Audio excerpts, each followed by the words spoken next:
almost too convenient. Very, very much so.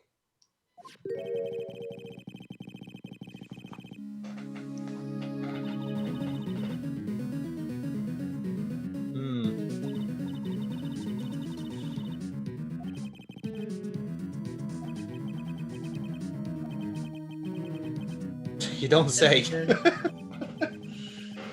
You just proven that this is a conspiracy to murder, and to set somebody up, no less. So yeah, that's a fucking slam dunk there. If I was you, I'd run to the fucking police station and make a photocopy straight away.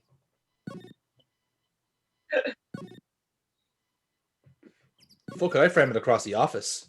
Job done. Biggest find you're ever going to get. Nope. There he is. He's looking conflicted, as ever.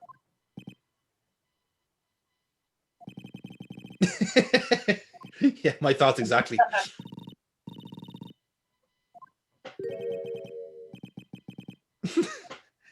Even Edgeworth doesn't remember it.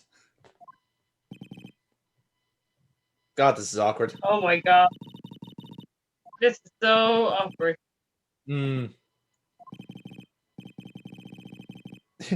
I love that it does kind of paint Phoenix as this ever so slightly sappy type dude that like kind of gets like hung up on the thing, but like he does mean well, and he's actually quite good at what he does. So we let him slip with this.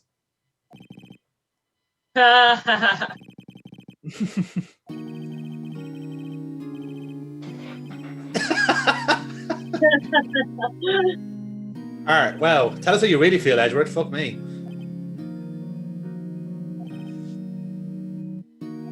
So yeah, there's a quiver there. There is a quiver. He's just showing that every twinge of emotion.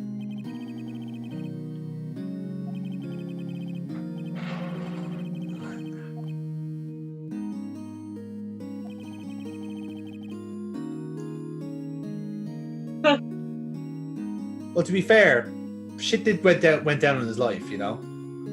I can't blame him on that. Did he become a prosecutor to prosecute the people responsible for the earthquake? I presume that's what he's been doing all this time. Like he's still trying to file a lawsuit against Mother Nature, and he just can't find redress. He filed a lawsuit against Professor Richter, but unsuccessful, unfortunately.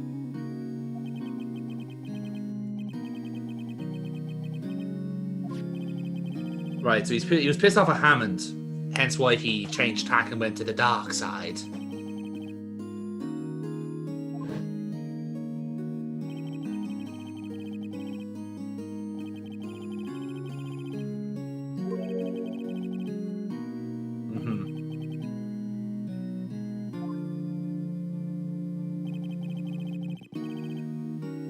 See, that seems to be the real kind of sticking point to the DL6 incident. But now, as we've seen from the letter, this case really is very relevant to what we're talking about now, because it would appear, by all accounts, there's caretakers involved in this incident too. So there's a few things going on here. It appears. There you have it. Just as simple as that. Just Robert Harmon put him off defense attorneys altogether. Yeah, this is an interesting question. Yeah.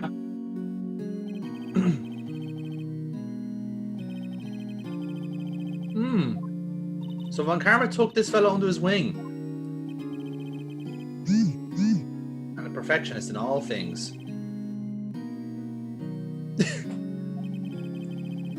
I'm not sure how Manfred von Karma can have a personal life. What did he do? what could possibly be his hobby? Fabulous draperies, Jonathan. Oh, I can imagine. It's just. He browses in haberdashery. He counts out the leaves in the potpourri bowl to make sure they're absolutely perfect. 46 leaves is the perfect number for potpourri. I have no more, no less.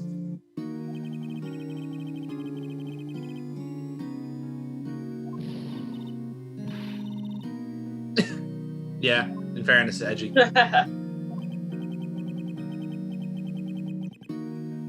Yeah, culprit of a murder trial. That is a strange situation, all right. Not to have this kind of begrudging respect for the enemy. Someone who is happily to take you down. Oh, I was trying to poke the bear there, but it didn't work.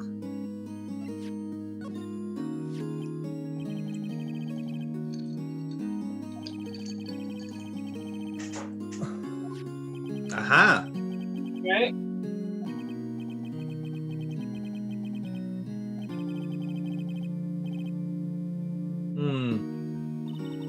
It's almost like Edgeworth kind of wants resolution to the DL6 incident as well, which is quite interesting. You can see that's kind of what's making them so conflicted, you know? Like, in a sense, okay, 15 years have passed and legally nothing can be done. There could be some unfortunate closure from that, but it looks like he kind of wants to get it settled as well. Yeah, like you kind of want revenge or, you know, whatnot. That's it, yeah. Now, so here's the letter. Let's see what he reacts to this. I see. This is a recipe for wet noodles. Noodles for me.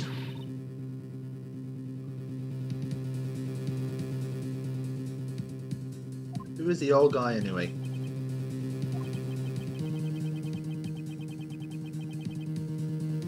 So we kind of said this before during our previous session, but we have a fairly simple, like straightforward idea who it is.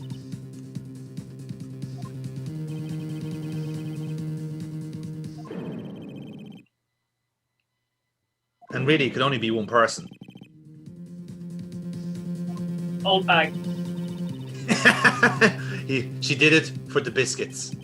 She did it for the Jaffa cakes. I like to think there's a conspiracy theory going around that like every murder in Ace Attorney is tied somehow to Old Bag. Oh my god, amazing. That would be great. We're going to get that conspiracy theory going. See how far it can go. Yes, this is Edgeworth spilling the beans of something that we... he's not Yogi Bear, I'll tell you that much. Yeah, we reckon it's the court bailiff that was stuck in the elevator. Quite catchy name, has to be said. Laurel Yogi. I'm not saying he kept it simple. Okay, it was. I'm sure they were far more intelligent in Japanese. Laurel Yanni. Laurel Yanni. Well, it could have been worse. It could have been Yogi Bear joke. So you know, it's silver lining there. I did mention a picnic basket, to be fair. We both did, so I'm glad on that one. Happy with that. He's went mad. Is what we're trying to get from that.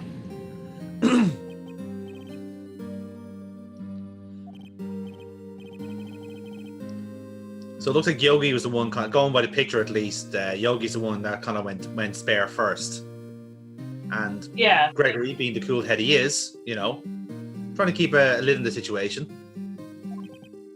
Not wholly successfully, it seems.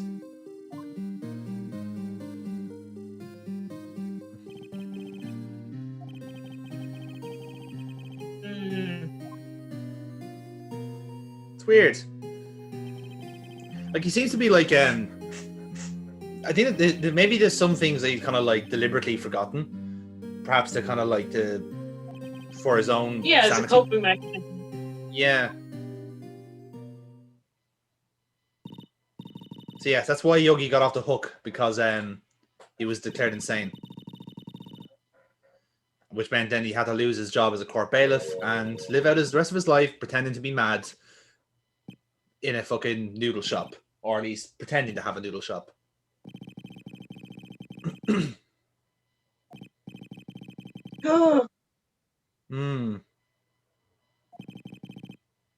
Now, so this is the thing that's been plaguing him. Yeah, we're about to find out. And he has convinced himself over the years, seemingly, that he has killed somebody.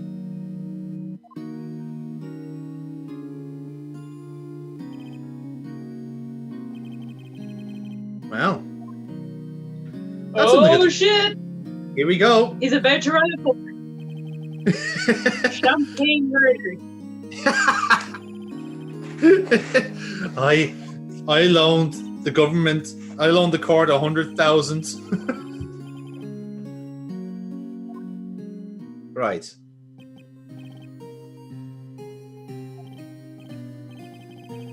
Is this where we're getting the full? It looks like we're getting the kind of whole story here, where like 5 minutes previous he was going, no, can't remember anything else.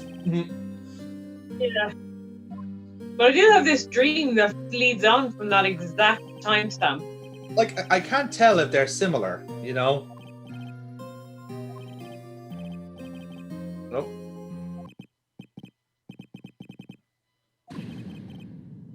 Look, it appears that Yogi is trying to kill Edgeworth, or at least Greg Edgeworth, that is.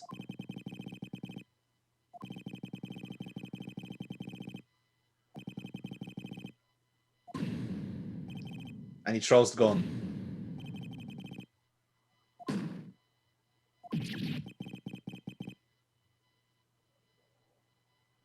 Oh. Yeah. Oh shit. Okay.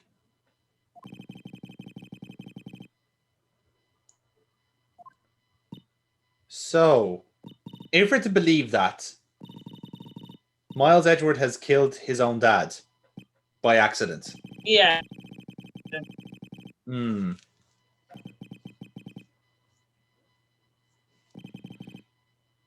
So what's your thoughts on that?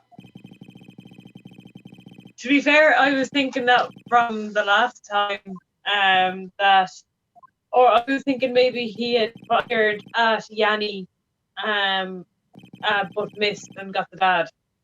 Yes. Which may have indeed been the case. Yeah. But of course, that means then that the defense that they would have had, bear in mind there was a medium deployed as well to try and like channel Gregory Edgeworth, and that he pinned it on the bailiff himself. Yeah. So if we're to believe that aspect of it, then his dad's spirit was covering for him, or maybe even his dad thought that Yogi shot him. We don't know. It was dark, as I said. A lot of angles to this. Very curious. He didn't realize he was shot.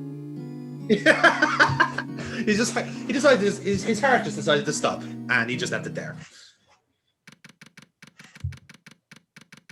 So now, there he is. Well, he seemed to book it away from the park fairly quickly.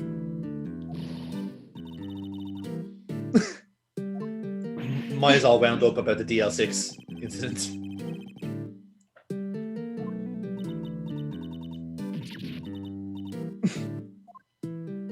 Let's get Stephen up to speed. There we go.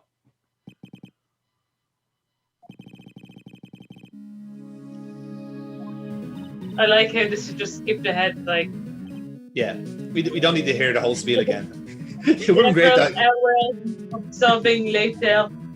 If the whole cutscene again of like, you're still in my air, just played again for like a third time in like 10 minutes. It's like, you fucking pricks. Stop padding the game.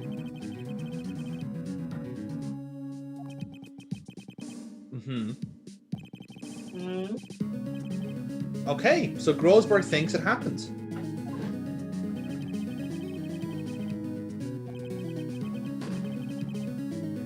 Right.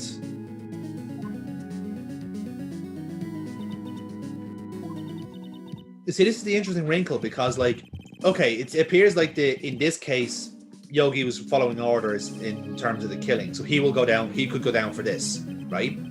But because, as I said, the statute of limitations is closing, the DL6 might have to be resolved tomorrow as well, and Edgeworth could be guilty on that front.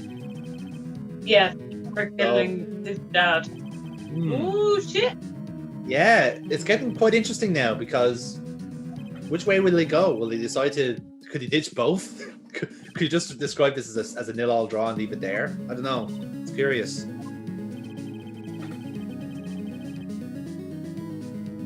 Oh. Oh. So this is where it happens. This is where it starts. Naturally.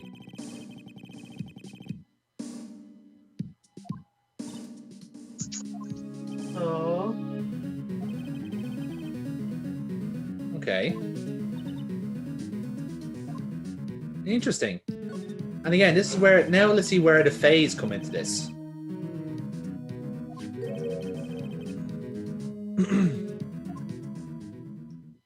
You can see the resemblance, to be fair. Black hair. Yeah.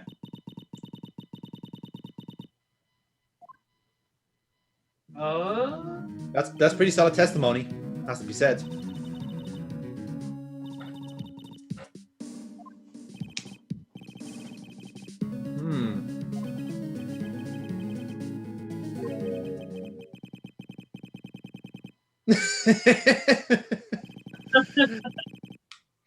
That's why I love Ace Attorney. It is just accepting the fact that, like, yeah, mediums are real and ghosts are real. Trust us on that one, okay?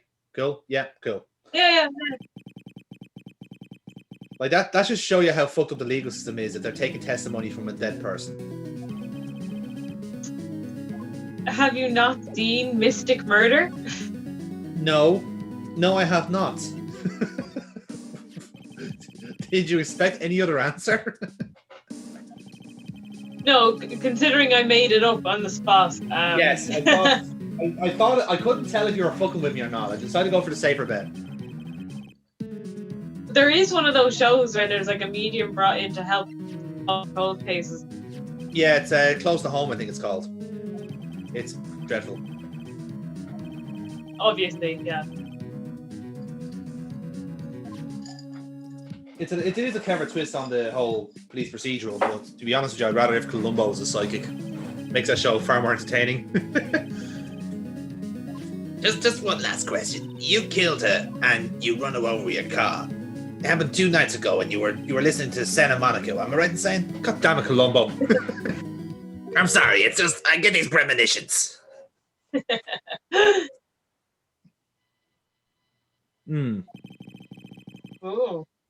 Oh, so Grossberg wasn't a fan of Hammond either. Hammond was a mercenary. Well, to be fair, if you're a defense attorney, you're usually going to be left with like scumbag. This is it. Like, you see, Grossberg's like logic here is a bit weird, where like he didn't believe his clients, he just simply was talented as a defense attorney. He's like, well, yes, I'd hope they're talented. Yeah. Otherwise, you don't make it. Oh, hang on. He's seen his hammer before. Now. Yeah. Yeah. Perfect writing. He's got perfectly crisp writing. A perfectionist in everything he does. He does love stationery. We are assuming so anyway. So now we're throwing this into the mix. What has Von Karma got to do with this? Is he jealous of Miles Edgeworth being the new up-and-coming prosecutor? He could be, but Edgeworth's already lost cases. So why would he bother framing him if his perfect record is under threat?